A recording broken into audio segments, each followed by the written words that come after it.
So, welcome. Please introduce yourself. I'm Nir Barzilai. I'm a physician scientist. I have the biggest center in the world for the biology of aging out of Einstein here in New York. And I'm trying to target aging, which means I'm trying to delay aging, maybe stop aging, maybe reverse aging in several ways, something we didn't know that it's possible. We thought it's inevitable. And so, I guess the question is, have you done it? And can I have some? We're making a huge progress. We really went from hope to promise. The hope was, there's a biology of aging. I mean, you go into a hall full of people, you don't know who has high cholesterol or who has diabetes or who has hypertension, but you kind of know who's above 50 or below 50. So there's a biology. And just like you can treat cholesterol and glucose, you can treat this biology. And this is something that as a community we've done for a decade, more than a decade now. And we found out not only that we could do it, that there are some drugs that are in human use that can do that. And we also created the atmosphere, so there are now biotechs and venture capitals that are looking at this opportunity to extend our health span and makes us live healthier as we grow older. So, that's great. Obviously then, it sounds to me that some of the progress has been made in some of the lifestyle issues that come up with aging and death, where it could be cholesterol, it could be diabetes, it could be a number of things. So am I wrong in assuming that this is an area that you're talking about? Or? So there are two things. First of all, you're absolutely right. The environment is crucial here, okay? Of all the environments, the one thing that is most important for a successful aging is exercise. At any age, any sex, it's always the most important thing. It can provide years to life. Okay? Well, I totally agree with you, but why? What can people understand about that so that they understand their need for the motivation?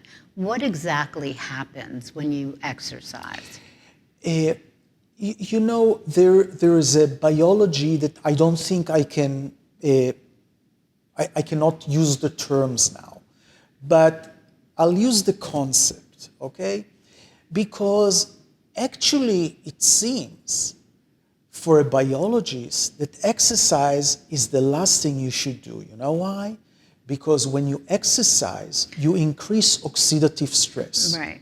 And we all are about antioxidant. Right, we spend and we support the economy by antioxidant. And yet, we do exactly the thing that can do it most. Yeah. Okay? So why is it working? It's working because exercise increases our defense mechanism against stress, against the stress, the biological stress of aging. In fact, one of the theories we have now is that in order to successfully age, you need to go through periods of stress. It's called hormesis. So if you go through periods of stress, you upregulate your ability to deal with stress that stays with you as you grow older. And I think exercise is a perfect example of something that you can do once a day, get stress level. It can do harm, exercise breaks your tissue, does inflammation, there's a lot of things, but at the end of the day, you repair better. Yeah. Okay, so this is kind of the mechanism. Yeah, I mean, that was really a good definition. I haven't heard anybody really make it as clear that the stress of working out and the repair is so much a part of really preserving the continuity of how strong you can be. The other thing is... And can I just add, the stress concept is important. Look, when you have stress because you have pain 24 hours a day and you cannot sleep and stuff, that's a bad stress. Yeah. But to have stress during your day, to have stress that works gives you, and not only exercise, and to deal with issues that are difficult is actually part of how you can get to deal with aging better. So stress is a double-edged sword here, okay? We kind of don't want it. We want you always to be happy, but on the other hand, when you have goals in life and you go into them and you sometimes don't sleep one night and struggle the rest, and at the end of the time, you're stronger. Yeah, no, I totally agree with that. And then the possibility of what you can do becomes, you become more sort of informed on what your potential is. The stress of working out, well, maybe I can do splits and I can do a standing split and all of this stuff. And I think, well, that is a pretty big deal because it took me time to get there, but I'm empowered by that now. And I know if I can do that, I can do more, and I can do anything in my workday because physically, that's a pretty demanding thing that a lot of people can't do. And I love it. I love the power of that. So it gives you, it does so many things. Right. Your potential is defined, your ability to go to the next place. So I have another question about exercise. Is there, do you think that there are different types of exercise that people should do at different points in their lives? Or do you think it's, like, should you run till the last day of your life? Or like, what are your thoughts about that? So let me tell you one thing that will follow throughout this hour. I'm a scientist, I'm also a physician. And my answers to questions like that are usually, do we have a clinical study that can give me a view of how it is? A clinical study means you take a group of people, and in some you do this intervention and the other that intervention, or you give them placebo versus drug or something like that. And to answer your question, we don't have the answer. We know that no matter what kind of exercise you do, it's beneficial. But what is the combination? But it's more than that. It's what the combination and how does it change throughout aging? And do elderly people, elderly women, do they need a different exercise than young women? So there's a lot to do. But the bottom line is, if you like one of those things, you should do it now because we know the benefit. We just don't know the comparison very well. Yeah, no, it's true. I think that there are so many different exercises that trying as many things as possible is a way you find out whether you like it and it's changing some part of you or enhancing your life. So I'm such a strong believer in feeling flexible and stretching and really having mobility is really incredibly powerful. So how does sleep affect aging? So let me just tell you, I have a study of centenarians and their families. Centenarians are 100 years old. I have 700 of them. Oh my God. And I have their families. Oh my God. And what I'm trying to do is I'm trying to find longevity genes, because in order to get 100, you need some other help. Right. And so those people are an opportunity for me to discover lots of things about their habits and about their biology. And early on, when I started this study, somebody came to me and said, you know, sleep is like the most important thing. I mean, if you nap during the day, that's the best thing. So I thought, I didn't know what I'm going to ask them. But then two other people said, you know, sleep is the most important thing. Look, sleep is the second question that you ask, right? Right. And so I went to, and I was doing it on my own. So I went to the centenarians because I wanted to figure out what to ask. And I go to the centenarian and I said, so tell me, do you sleep well? He said, yeah, I sleep 8 hours. I said, do you nap? He said, I nap every day. And I said, wow, they're up to something. And then I said, so like last year also you napped? He said, no, last year I didn't nap. And the year before that, no, I didn't nap. But the year before there, I napped. And then you realize you have people who lived 100 years, and you're asking them about napping, what, now? Or through their life? Or from what age? And what memory do they have at all to trust that? Right. And so so I still had the question. I had the napping.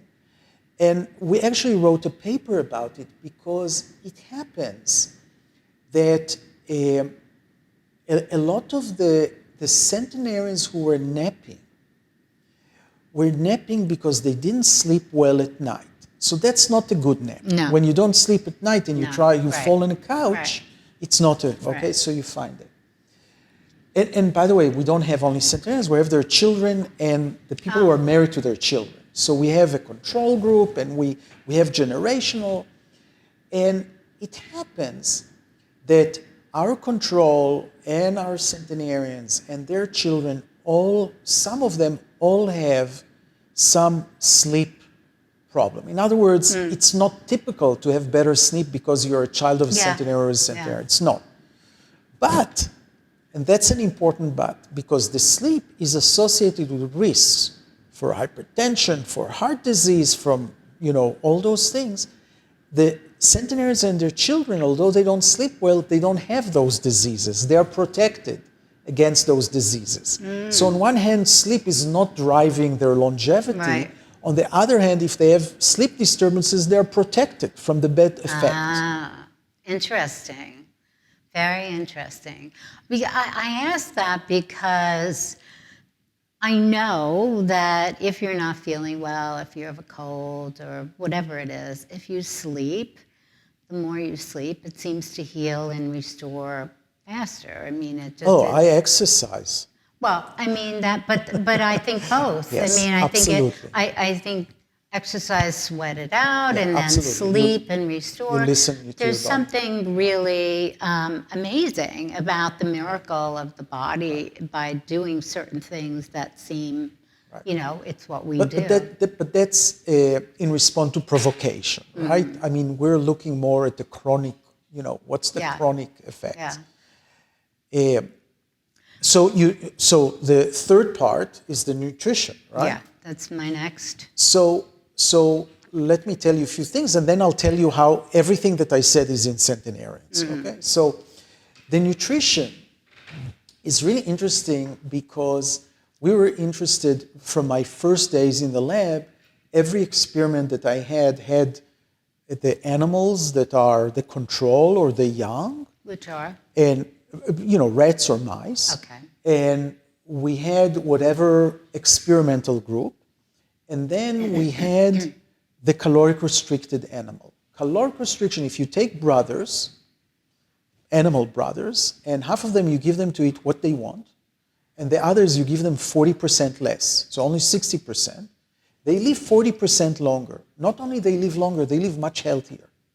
Yeah. And this whole discovery led a lot of us to say, you know what, you have to eat less breakfast, less lunch, less dinner.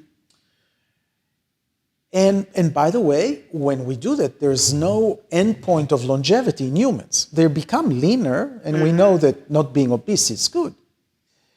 So then we realize that what we've done was not this. What we've done was we came in the morning and gave all the food for the day in the morning into the cages of the animals. Now, the animals were hungry, so they finished the food in 20 minutes. Wow. And they were fasting for 23 hours. So it's not... Intermittent fasting for mice. That's where I'm coming. Right. That's exactly where I'm going. So when we gave them, when we gave them food throughout the day, they were thin, but they didn't live longer. Wow. Okay? So that's where the intermittent fasting is coming. And I myself am doing intermittent fasting, which I discovered is really easy to do. Yeah. And the reason is, I've never dieted before, but if you would have given me a 3 months diet, I could break any day. But if I have an hour or two to go without food, I'm not going to break. Yeah. Okay? Yeah. And then I can clear. eat whatever I want. Yeah, it's clear. No food now, food later. Okay, I'll wait. Yeah, exactly. It's so easy.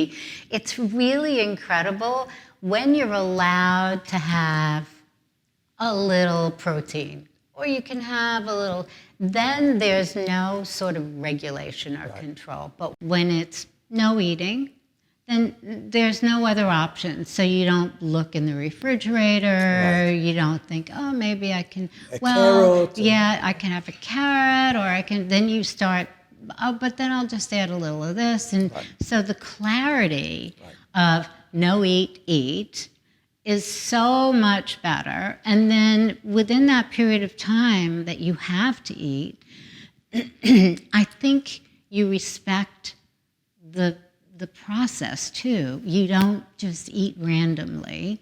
You really think, oh, good, I'm going to have my first meal. And you eat it with a different purpose. And being hungry the first time in my life. But really, but hungry in a good way. In a good way, yeah. And you don't feel hungry. ravenous either. No. And what happens after a few days, it's sort of, you don't even think about. So you do that? Yeah, of course. Oh. I'm totally into it. I love it. And I go to bed early, so my eating time is early. And then at the times when I'm going to a dinner or an event, I just switch it.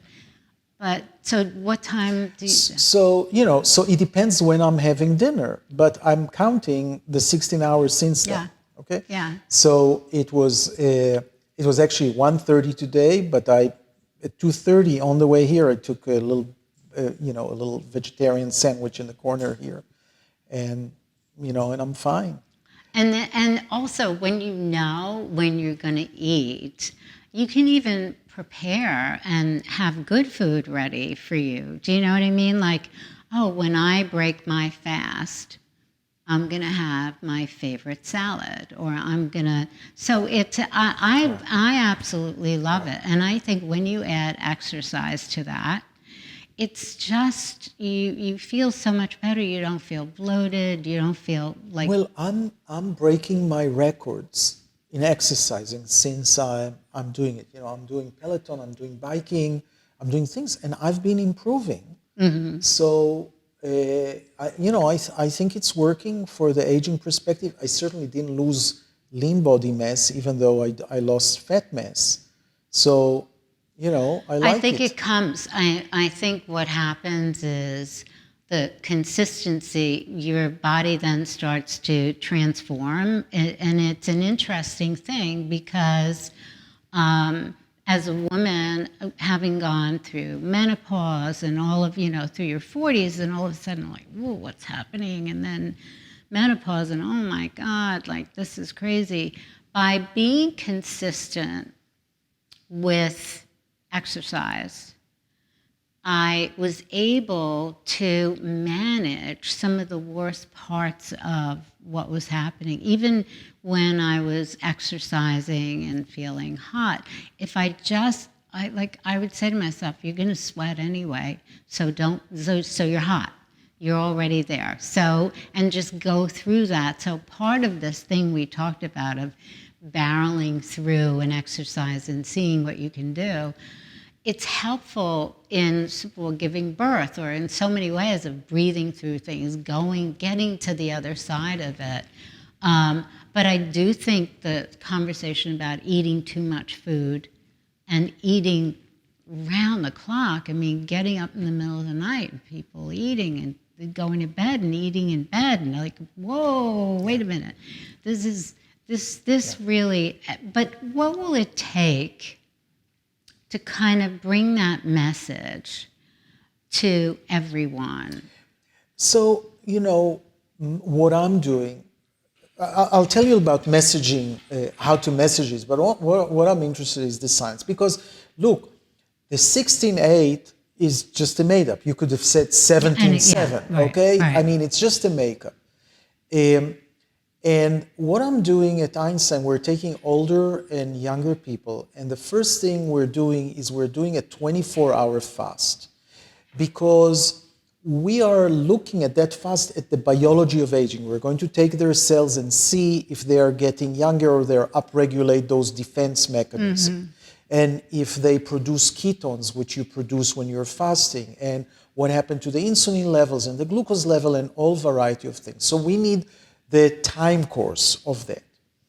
Once we know the time course, another thing, and based on that, and I hope it works. I hope the 12 hours is enough, because then we'll design a study where we bring those people for 12 hours. In other words, eat breakfast and dinner. Have 6 o'clock breakfast, 6 o'clock dinner, or whatever.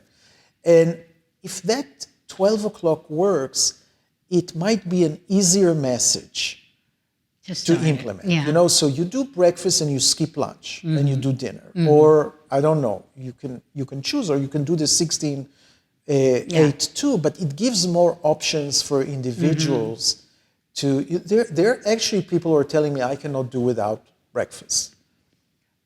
I don't know why, and I don't know if they really tried for a few days. Maybe the first day is hard, but there are people who said, no, okay, but if breakfast and dinner works, then that's good. Then you skip lunch. You have to skip something. Yeah. Okay? So that's what I can tell you. The marketing in healthcare is very problematic. We're not good at that. You know, we're not good at that. Some of it because of regulation. When you see drug companies putting advertisement on television and it's more about the side effects that never happen, you know, who wants to take the drug? On the other hand, how do we make our people consumers? You know, why do they get on a Coca-Cola ad and they want it? You know, we're selling them bad stuff, or McDonald's, right? We're selling them poison. But they want it. How can we turn around and have some recommendation? People say, I want that. That sounds good. It's a challenge. I don't have a solution. Yeah. It's a challenge. But I'll give you an example. Immunization in elderly is a problem, a flu immunization. First of all, people know that it's not 100%. Okay? Maybe it's only 40%. Well, for 40%, I don't need pain in my arm. Okay? So, do you get flu shots? Yeah, I get flu shot for years, and I've never gotten the flu since. I've gotten the 65-year-old plus flu shot. Did you know that there's a stronger one for 65 years and older? Yeah, of course. I had no idea. So when they said to me, when I got my flu shot, oh, we'll give you the 65, and I thought, me? It's no. And I was like, oh yeah, I guess that's me, because I never think of myself as the senior in the movie theater, and you know, whatever that's about. Well, you raise another question. I want to go back to the immunization, but you raise a very important question. This is a lot on our mind. There is a chronological age, and there is a biological age. Oh, yeah. And even you can see it in people that don't take care of themselves. Some of them just look 10 years younger, and some 10 years older, okay? And this is something in research. By the way, that's why I'm doing centenarian studies. They look 20 years younger than their age. Really? That's the perfect population. And their children too, okay? And their children too. And by the way, their children were the same age as the control. They have less of every one of the diseases, and they also have less biomarkers that are associated with aging. So this is a genetic thing. Well, this is genetic, but before going to genetic, we have to identify those, because it's not all genetic. Some of that is environment. I'll just tell you. So to finish the immunization, one of the things that elderly hate is to go to the hospital. So, you know, you have to find, if you say, you know, if you don't get that, you are 10 times as likely to be in the hospital, and you hate the hospitals, is a better motivation than you have. Okay. Right. Now, in pediatrics, the doctors don't tell their patient to immunize. The mothers are saying, "Are you immunizing him?" But really? In the elderly, there's nobody who's shouting at them. Yeah. So with this talk, how we change our elderly to consumers so that they want to exercise, they want to do the right thing with diet, and that's a challenge. So our centenarians, if you're asking about our centenarians, they haven't done anything good in their interaction with the environment. Almost 50% of them are overweight or obese. No. 20% are still overweight or obese. Cigarette smoking, 60% of the men and 30% of the women. I have a woman who died when she was 110, and she celebrated 95 years of cigarette smoking. No. And when I met her first, she was 100 years old, and I said, "Nobody told you to stop smoking?" And she said, "All 4 doctors that told me to stop smoking, they died." Okay? If you're talking about exercise, even moderate exercise, like walking or biking, less than 50% of the people, and vegetarian is like 2% of the people. So they were not different than the population. What they did is they had protection, a genetic protection. That's what we're uncovering. So can you so find for that? them, okay. By the way, I have some indications that you have longevity in your family. But first, you'll tell me, and if I'm right, I can tell you about it. Do you have longevity in the family? Yeah. Tell me. My grandmother lived to 100 or 99 maybe. She was going to be 100, and I think I connect with her the most out of my mother's grandmother. My mother's family is Lebanese, so they have a certain diet that I think also helps with that. My mother didn't live as long as her sisters. She's one of 5 sisters, and the 4 sisters all lived into their 90s. My mother lived to 88. What did she die from? She actually eventually died of colon cancer. She had a big colon operation. She had it when she was younger, had it again. But for a good part of her life, her diet, earlier, her diet was great, and she juiced when I was 16 and drove me crazy with this big engine in the house with the carrots. And then she sort of was eating funky food, and I think that had a part of it. But you still understand that you have a strong family history of longevity. With the siblings, with even your mother, 88, at that time, at her generation, life expectancy was at least 10 years below. And the reason I know it is that I heard in another podcast that your mother and grandmother had their children at age 55. Our centenarians typically have their first and last child later. Really? Sometimes it's the only child. Really? And by the way, we try to understand when is menarche and when is menopause. And when we wrote this paper because there is an exchange in nature. There's exchange between longevity and reproduction. If in animals you stop the reproduction, they live longer. Okay? If you increase reproduction, they live shorter. And there's evidence that it's the same in humans. And we did a study in our centenarians, and we saw that they have significantly less children, both the women and the men. And so, of course, the first question, is it rearing the kids or, what is it? It's the biology. And what's the answer to that? So because it's in men too, we think that it's more of a biology. So we try to ask to see what's the age of menopause. And when I got the results, the data, and I'm looking at menopause, it was 50 plus minus 0, which basically means all the centenarians women had their menopause at 50 years old. Didn't make any sense.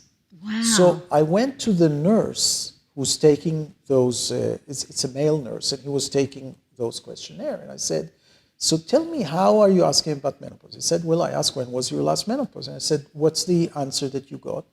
He said, I didn't remember. They're 100 years old. So what did you do? He said, so I said, 50? And he said, yeah, 50. And he wrote 50 everywhere.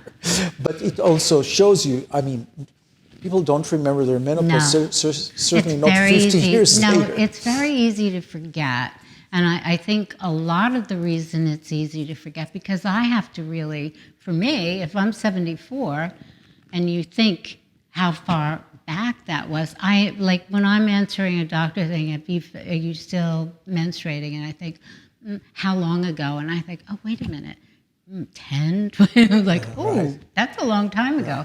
And it often sort of peters out and there isn't a done. Yeah, it's not it's one not day. Like puberty. Right. Okay. It's not one on day. point. Right. Now I know. Right. No, it sort of fades. And so I have a question. If somebody, if shortening, if you have a hysterectomy, would that have any effect on longevity? That's a good question, but look, the hysterectomies are happening post-reproduction, right? Or maybe not. Well, usually. So most of the women had their kids by then. Yeah. So this is a different so you can't really. biology. Yeah. So it's very interesting. I think the hormone phenomenon for women, especially, it's such a roller coaster that women go through, and it sort of defines so much of who we are at different points in our lives. And I think that there's something to the end, to menopause finishing, that when you get through the transition, the relief of not having this hormonal agitation sort of making you more sensitive, or things that men can't stand in women, like hyper about the littlest things or whatever, and finding that so much ruled your behavior and not having it. I think I would never want to go back to that, because the peace, and I think the longer you have that, for sure has got to be beneficial. So, this is really very interesting. So I'll tell you something that I'm bringing you to my perspective. Mm-hmm. And I'm talking about hormones from the perspective of aging. And this is our problem. We can measure lots of things that are happening with aging. Some of them might be the cause of aging. Some of them, we might measure them and they might even tell us what's your biological age, but they're not doing anything. Mm-hmm. But the third group is the most important. It's when we have aging and we start the breakdown of aging, there is a response. Just like when you have infection, you have inflammatory response. Mm-hmm. When you have the aging, you have a response. So what of everything you're measuring is the cause of aging? What is the response for aging? Because if it's the response to aging, you don't want to stop it, right? You want to do only what's causing aging. Right. It's a big headache, and we're going through that and making making progress. But the estrogen is a really important story for us, because when I came to the field, I'm an endocrinologist, okay? And really? the reason I went to become an endocrinologist, I was interested in aging, but I thought, if we just give back all the hormones, we've solved everything. Right. And when the Women Health Initiative started, I was initially, why are they doing that? I mean, we kind of know what's happening. And then, as I became in aging, I said, no, they have to do that.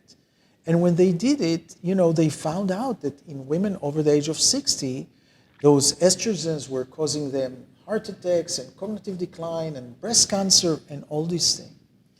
Which makes me think that if it really accelerates those diseases of aging, that menopause is actually a protective mechanism. Okay? It's a protective mechanism that we shouldn't restart. Yeah. Because when you restart this, you get bad results. So I really think that, and by the way, it's never, it's not all or nothing. Yeah, estrogen has some good things, but estrogen is really a protective response. And in fact, I think more interestingly, animals don't have menopause.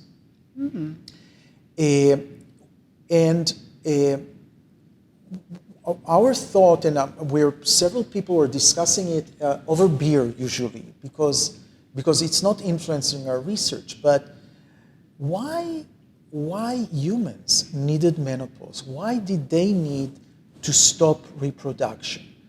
Well, the reason is that mothers, if they were pregnant all the time, they will die in birth. In childbirth. And why will they die in birth? Because humans went from being on 4 to being erect.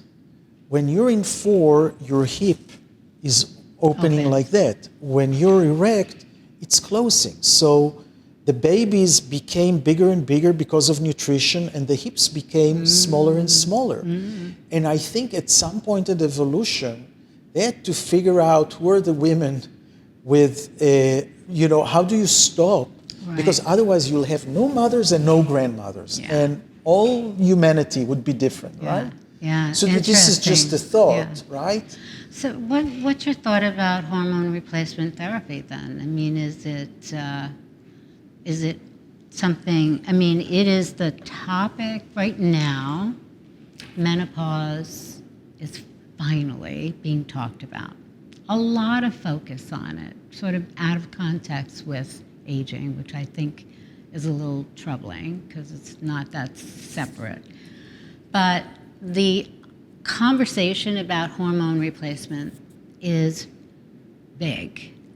And there are companies being established now to distribute through very modern means. And in a way, I'm a little curious about how that's going to work for all the individual women that have different family history and have all of this. And yes, you can fill out a questionnaire, but still, knowing that person is another thing. It's an in-person thing. And why should this person be a candidate and that person not? So what is the prognosis on this? So, look, I think this has to be resolved in a clinical way. So, look, the argument was, the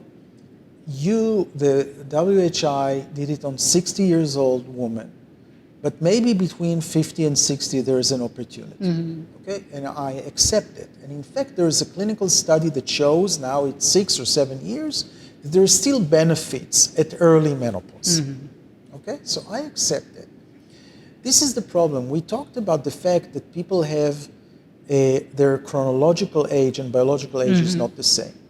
So I think there are women that could take maybe estrogen until they're 65. But there are women that maybe at 55, they become a risk because it is established that at average age 60, you get into trouble. So how do you decide who are you and where are you? It's exactly back to what you said in Very individual specific. way. Very specific, yeah. I'm a little concerned about that because it does seem like the antidote when you look at the benefits, but then, specifics are so, important. So look, my wife, who's going to be 60 now, I hope she doesn't Now feel she could be listening to this, but and she's 60 is young. and she looks amazing, and she decided not to take hormones, but she does have some symptoms, and I do think, and she doesn't take anything, although I think that for symptoms you can give a little bit of estrogen. Mm-hmm. Okay, I'm talking about full replacement versus helping symptoms, mm-hmm. or maybe helping symptoms at some time. So I don't see it as an all thing, I but agree. It has to be figured out. I agree. I don't think there's an answer for everybody. I think it's impossible. Just the way menopause is so different for every woman. But I do know that women who drink through the process, who are not working out, who aren't being more sort of controlled about how they're eating and what they're eating, are definitely going to have a different experience than women who are not. I also feel I personally feel alcohol is aging. You are the expert. Well, I'm not an expert in alcohol. I don't like alcohol so much. But what are your thoughts about it? In all of these studies, are these people drinking red wine, or are they? Well, so our centenarians are. They're smoking, so they're probably. Yeah, they're drinking very little really? very little. So you cannot do anything with that. They're just having an average of 1 drink a week, they say. Oh, so that's Well, I think there's something to but alcohol, that. But the data on alcohol, the American Medical Association suggested that women should have 1 cup of wine or alcohol, and men should have 2 a day. A day? Yeah, and I think Are you kidding? Yeah, that was the recommendation, and that's not. Oh my God! That's not the recommendation anymore. We don't know that. And by the way, remember. It was based on evidence, okay? It was based on evidence, but the evidence was established decades ago, and we're living very different life with very different environment. Exactly. And I'm not saying it wasn't right then, but I'm saying it's not right now. Yeah. I mean, our environment is so toxic as it is that we're having to deal with layers of bad air, more food with high processed, high fructose corn syrup and everything else, that to add more sugar with alcohol just doesn't feel right to me. Yeah. It just doesn't seem like it's going to be good. Yeah. But I mean, I think that's another switch that has to turn in the head. So I read, and you're the expert on this, but I read years ago and still keep seeing this, that at 120, the cells stop reproducing. Is that a fact? Well, dividing, right? Dividing. The cell dividing. So this is an interesting story. So yes, our cells have ability to divide just that many times. And after that many times, they become a different kind of cell. We call them senescent cells. That's not the only way to become senescence. If something goes wrong in the cell, they can either commit suicide, it's called apoptosis, or they can become senescent. And both of them are actually cancer protective mechanism. Okay, instead of, something is going wrong, there's mutation and something, instead of being cancer, let's stop it now, you're either senescent. What happened with aging, we're accumulating those senescent cells. And we found out that those senescent cells are secreting proteins that are making the tissue around them old, I would just say, and actually contributing to cancer and other diseases. Oh. And when we, in the lab, remove those cells from animals, they are healthier, much healthier, and they live longer on average. They live longer. They don't have a maximal lifespan more, but they are living longer. And this is one of the commercial things that are happening now. There's a pharmaceuticals by the name of Unity that is really trying to figure out a treatment so that your senescence cells can be, maybe every few months, can be depleted. Oh my goodness. We cannot stop senescence because it's cancer protection, right? But we can remove them once they are there. Wow. And by the way, how do we remove them? We try to make them, rather than stay senescent, now to commit suicide, to do the apoptosis. Really? That's the and mechanism. So what? It's a pill. It will be a pill. There are some weak pills now that are in clinical studies.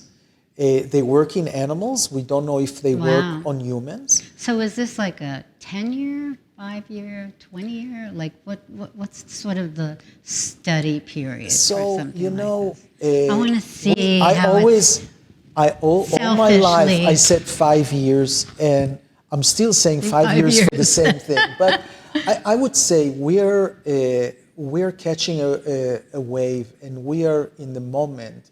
So what I would say is what Bill Gates says. We are overestimating what will happen in 2 years and underestimating what happens in 10 years. And I think that's the timeline now. Right. So I think it's relevant to all of us. And it's, by the way, it's never too late to target aging. Really? Yeah. So when I heard about the cell thing, I said, okay, all right, so I'm going to say I want to live to 120. And I may not make 120, but at least it's sort of like when you have a target, and if you fall a little short and it's that far out, it's better than not having a target. And when you have a target like that, if you live a lifestyle that's anti the, getting there, and it's sort of definitely not going to get you to that, but if you try to sort of follow what you think is a healthy lifestyle and keep curious about it, then maybe you can get closer to it. So is this a fallacy in my head? Is it all about genetics and I'm like, you're crazy? No, it's not a fallacy, okay? So, we think that humans' maximal lifespan as a species is about 115 years. Now, there is a woman that lived 120 years, but about 115 years. And we die now before the age of 80. So there's a low-hanging fruit that we can do. Yeah. In addition to exercise and diet and all things, we can do much better. And some of the challenges are, and by the way, I should say 115 doesn't have to be the end. It's a different stage, okay? And I'll give an example of what will happen soon in order to break this barrier. But part of the challenges is not that we don't have way to do that, but aging is not considered a target, an indication for drug. So let's say I have something and I'm publishing it, and the patient come to his healthcare provider and say, I want this drug. And the healthcare provider said, I'm sorry, there's no indication for this drug. We're not going to pay for that. If that's not going to happen, the pharmaceuticals are not going to come and look at those biotechs and develop better drugs, more potent drugs, combination of drugs that we can really improve health span by a lot. And one of my efforts, and successful one, is to start a study that's called TAME. It's targeting aging with metformin. Metformin is a drug that you give to all animals, they live longer, okay, and healthier. Even much more healthier than longer. And we went to the FDA, and there are two issues. The first one is, what's the indication? The FDA didn't want aging to be a disease, and we didn't want aging to be a disease, okay? Because there's ageism, right? And people are fired and not hired and stuff. So you call them sick now? Yeah, you know, no, And ARP didn't want it, American Federation of Aging Research didn't want it. Yeah. So, okay, but we both discovered it's not really necessary. What we want to do is to really prevent aging, but we want to prevent age-related diseases. And we have a study that will show that we can do that. And once we do that, there will be a template to pharmaceuticals to do the same. So I think it's an obstruction that we can overcome. And we're going to launch this study soon. We are missing a little bit, few million. Well, you know, it's interesting.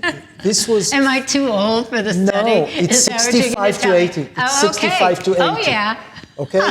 And chronological, not biological. Oh, yeah. But what happens, it's really interesting that you're saying. We're going to do it in 14 centers across the United States that are going to get their own patients. And one of the reasons is once I started talking about this study, Wall Street Journal wrote about it. Oh my God. And I got 3,000 emails and phone calls and stuff. I want to be in the study. I want to be in the study. And at first I said, we recruited everyone. We're done. Right. And then we thought, just a minute. Those are people who read the Wall Street Journal. Yeah. We didn't have our emails there. They found our emails. Right. Okay, so the point is they're doing many other things for their health. Yeah. Okay? Yeah. We don't want that, okay? And not only then it started to become apparent because people said, I'll volunteer to your study as long as I'm not in the placebo group, okay? Oh my God. Okay. Talk about it. They're probably New Yorkers, entitled New Yorkers, right? And you know... Me being one of them. and because they're New Yorker, you kind of start thinking, if they discover they're not in metformin, they'll get metformin anyhow. So those people now are excluded from our study. Right. Okay, we need to do it somewhere around communities that are not... Sort of out of the... that they don't care that much about aging, but they will take the drug if we fail. Yeah. Wow. That's amazing. And it's when? Soon? Yeah, we hope to do it soon. In the meantime, there's lots of people who are taking metformin. Oh, they are. The sales of metformin, it's a generic drug. It's very cheap. And so, what does that do? It targets the important hallmarks of the biology of aging. Okay, without being specific. And who's prescribing this? This is a drug that is used for diabetes. Most of the patients with type 2 diabetes are on metformin. And it's interesting because those patients on metformin, they have less cardiovascular disease, they have less cancers, they have less Alzheimer's, and they die less, their mortality is less than people without diabetes. Okay, here's the real question. Are you taking this drug? Yeah, I'm taking metformin. Oh. I'm taking metformin because I was pre-diabetic. Pre-diabetic is one of the indications of metformin. And when I became pre-diabetic, my doctor prescribed metformin. Since then, I'm on metformin. I lost some weight. I'm not close to be pre-diabetic, but I'm not off the drug either. So what if I took it and I'm not pre-diabetic? So, you know, I'm not selling, you understand that I'm not selling it because I need... No. But I'm just curious, do you know of people who are taking it who aren't? Oh, there are tons of people who are taking it. Stop it. There are tons of people, but you have to understand that it's for diabetes. So you're thinking, will it lower my glucose, right? It doesn't lower glucose. It doesn't work on lowering glucose. It's not a hypoglycemic agent. It's anti-hyperglycemic. It really decreases your insulin levels. Mm-hmm. Okay, that's all it does. So you have the same glucose but with less insulin. So that's an interesting conversation. So I have always sort of, not being a scientist at all, but when I think of insulin, and I think of being healthy, or insulin and diet, or whatever, I think of it as being a negative. And so tell everyone about insulin and what that, and how you measure it. Well, you can measure, you can measure insulin level, but it's not a standardized test, okay? You have to measure the insulin and glucose. Every lab is measuring it different, so it never became a standardized test, okay?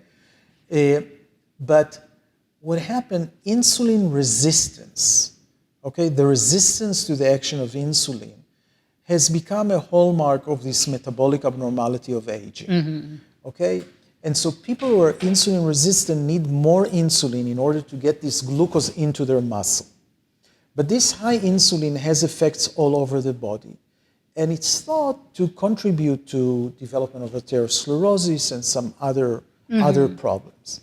So we always want to be more insulin, insulin sensitive, with low level of insulin. We want a little insulin to do the job. Right. One of the things, though, that people have to know is that insulin resistance is also a protective mechanism.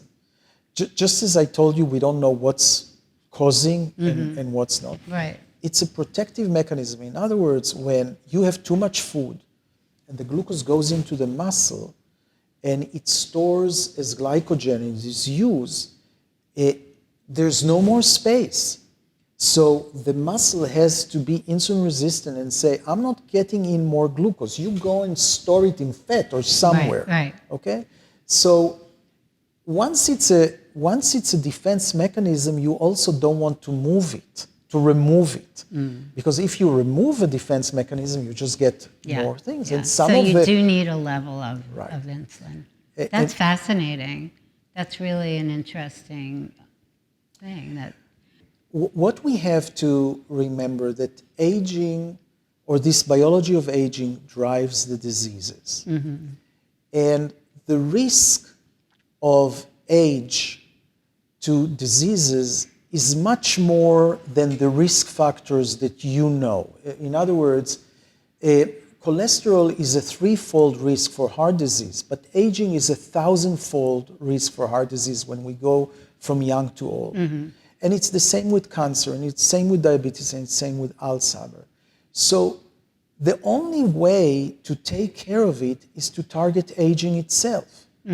If we're going to be successful only in heart disease, then actually what happened now when you have a stent, you had a heart attack and a stent, then in 2 years you'll get either another heart attack or diabetes or Alzheimer or something, because we never fixed the aging. We only fixed locally the heart.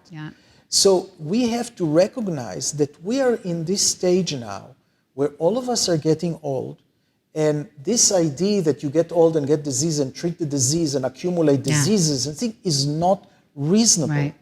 When we know we can target the aging process itself and prevent those diseases and increase the health span. It's holistic, totally. Right. Oh, that's amazing. That's really fantastic. Is there anything I didn't ask you? Well, I'll tell you just one thing. We missed a lot in our science by studying only male animals. Okay? The biology. Sexist. The biology. Well, there were reasons. None of them is justified. For example, we didn't want to study mice because maybe they have their menstruation then, and that will change. Okay, we had lots of excuses like that. And also with the money, we needed to think where we're going to put the money. But we discovered in aging that the aging of, there's a lot of commonality, but there's a lot of differences between male and female. Only the fact that females live so much longer should have altered us, and it's around most species, it's like that. And some of the drugs that we know can target aging, not metformin actually, but some of the other drugs work either on male or female. Really? So there is a lot of us still to discover. Wow. Metformin is one of the drugs that work equally on both, but even that, we're not totally sure. I mean, the extent, it might be more sensitive to men or women. We don't really know because nobody thought of it like that. Wow. And so Is there any difference in women age in this because of the sort of the environment and the more aggressive role women have? Do they still live that much longer than men, or is that changing at all? I don't have any indication it's changing. I just want to say one thing. Of our centenarians, centenarians around the world, it's different with our centenarians. Centenarians around the world, 80% of them are women. Whoa. Okay? Whoa. However, the men who makes it are much more robust. Really? Yeah. In our study, it's more like 35, 65 because, and that's important, because we need centenarians who have children because we need their children in our study. And a lot of the women centenarians don't have children, okay? Exchange of reproduction. Why is that? See, now I don't have children. Is there any relation to that? We don't know. We don't totally understand the mechanism. I mean, they never had children. Yeah, how many of them didn't get married? Or how many of them didn't get married because something was wrong with them? Or how many were fertile? Okay, we just cannot get this information. Really? That is fascinating.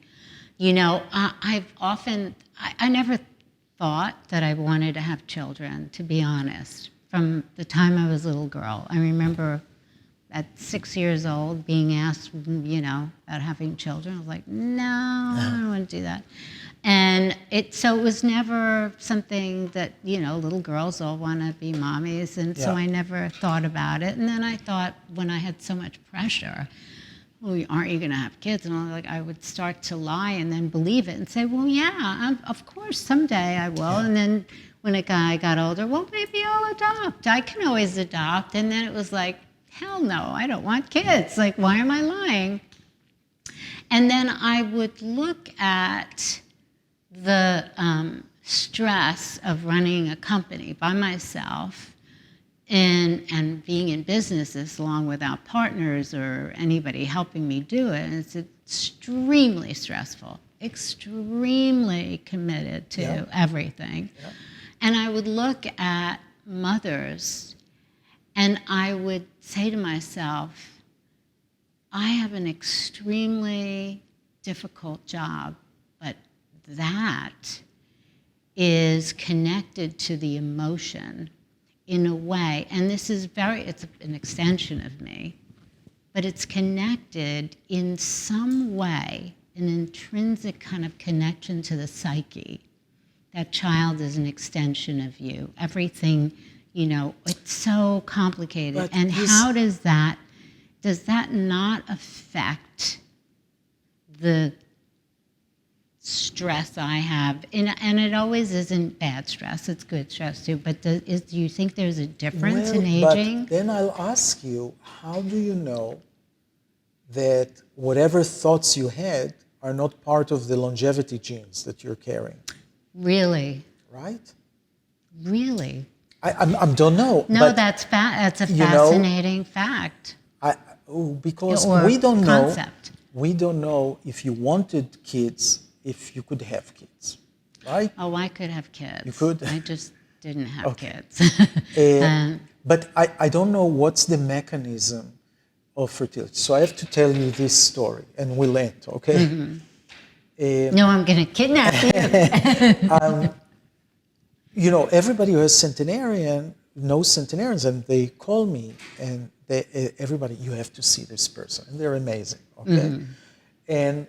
And there's one guy who says, a family who said, our aunt is in Florida, she's 104 years old. Believe me, you haven't seen anything like that. And I have. No, you haven't seen anything like that. I said, okay, when I'll be in Florida, I'll see her. And one day I'm going to see this 104-year-old woman. She's outside of her house in Fort Lauderdale or somewhere, West Palm Beach, outside of a beautiful house.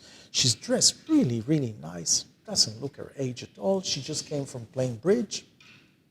And we're going into her house, and we're sitting down, and I'm asking her some questions. And then she says, you didn't ask me everything you could have asked. And I said, really, what? She said, you didn't ask about sex. So I'm in Florida, sitting with a 104-year-old, and I'm kind of like, I don't know, what's that? And I said, but you're widowed and stuff. We don't ask. But what do you want to tell me? So she says, so I became sexually active when I was 16. It was actually 1917. Okay. Wow. And I was thinking, wow, that's really early, I thought. And she said, until I was 93. Get out. And then I started yoga, but it's not the same. Yoga is great, though. I have to say, I've just started, and I did. You take it for what it is. No, but I think there's something to that. I think on a lot of levels. I think just connecting with another human being intimately, in any way, is life-giving. I think there's so much to that. But out of all the centenarians you've met, besides having some of this commonality, what's the most extraordinary experience you had or sort of revelation? Well, I'll tell you one example that is on my mind because, again, I'm meeting them when they're 100 years old and I'm trying to figure out their life, which they don't remember so well anymore. But just to show the complexity, I went and met another 104, or maybe he was 102 years old. And he was like the nicest man I've seen. Oh, really? He was very thoughtful. He talked about his family with love. His daughter-in-law didn't do anything wrong to him. It wasn't like... Nice. And so I'm having this discussion with him, and I go outside, and I go to the first floor, and his son is there. Of course, his son is 80. Right. So I'm telling the son what I'm telling you. Okay, this is the nicest guy I've ever met. So the son looks at me and said, you should have seen the son of a bitch when he was my age. He was a terrible, terrible person. Really? So then you realize that, personality, people say that don't change with aging, but they looked only until age 60 or 70. Yeah. In the older brain, there are changes. Even if you're okay, there are changes. And the things that happen between 60 and 100, there's a lot of things. You lose your spouse, and you go to another old age home, and you have to adapt and adapt and adapt. And at the end, you might not be the person. I might not depict the personality that brought them here. So when I have papers out there that said the centenarians are really, they're optimistic and they're good and they're good attitude and stuff, it's true, but I don't know that was crucial for them to get there. Yeah. They probably had to adapt to that, and you have to be compliant in a way when you are dependent, maybe more on other people. But the adaptation is good. People who don't adapt I think so. It's a survival technique that's critical. I think it's. I know when my mother went through menopause, she had a terrible time of it. She was just ornery and tough, and so it was so difficult. I got married at 19 to get out of the house because you would never just live with somebody. I mean, you were all in the United States, right? New you were York, born in New York. Yeah. So it progressively did not get better. It got a little worse. So finally, I said to her doctor when she started to get ill, it got worse, and I said, I don't mean to be a bad daughter, but is there any way you can give her a hormone replacement or something? Can we just try that? And he did. And she was a funny, kind, sweet, happy person. And fortunately, we had a great, till the end of life, experience together. So there's so much that affects how you feel, and whether it's hormones or environment or whatever, being compliant, that I think it's such an individual thing. Right. Right? Well, but there are still common things for everyone of why they age. I mean, at the end, you can age at different rates, but it's very common. And by the way, it's similar in animals and in humans. Mm-hmm. Okay, the skin, the hair, the skeleton, Mm-hmm. the diseases, right. it's all similar. And there's individual variation, but my optimism is that there's a very common mechanism to that. And I'll tell you why I'm so hopeful for achieving even more. You can take a sperm of a 70 years old and an egg of a 50 years old, and you can fertilize the egg, right? People have done that, okay? People that age have babies. And we can actually measure the age of the sperm and egg. Oh, you can? Yeah. Wow. But when after fertilization, the blastocysts form, and those cells that are going to become the new baby don't have the memory of the age of the parents. They erase it. Wow. Okay, so we figured out how to do that ourselves in this context. So we should figure out how to do it, okay, so that we can really regress ourselves to be young again. And I think that's the future. I want to be your assistant. Please let me be your assistant.